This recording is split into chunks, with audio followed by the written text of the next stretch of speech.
بصوا، انا فرحانه. هقول لكم ليه. انا النهارده يوم مميز. يوم مميز. بصوا، مش هحرق لكم ليه.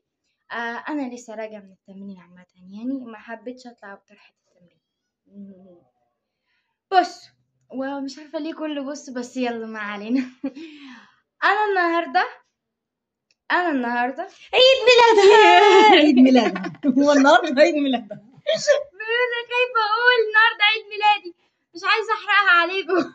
فماما قررت تفاجئني، مش تأجزني من التمرين. ففكرت تفاجئني اول ما اطلع من التمرين. اوريكم ماما جابت لي ايه. بس ثانيه واحده، قبل ما اوريكم ماما جابت لي ايه ما تنسوش تفكروا الدنيا لايكات. لا لا لا، لازم الفيديو ده يجيب 100 لايك، ماليش دعوه. لا بالراحه، ده قلبي، ده قلبي.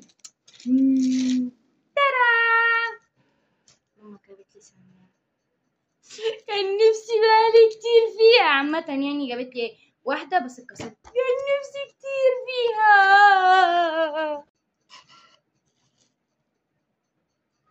اوعى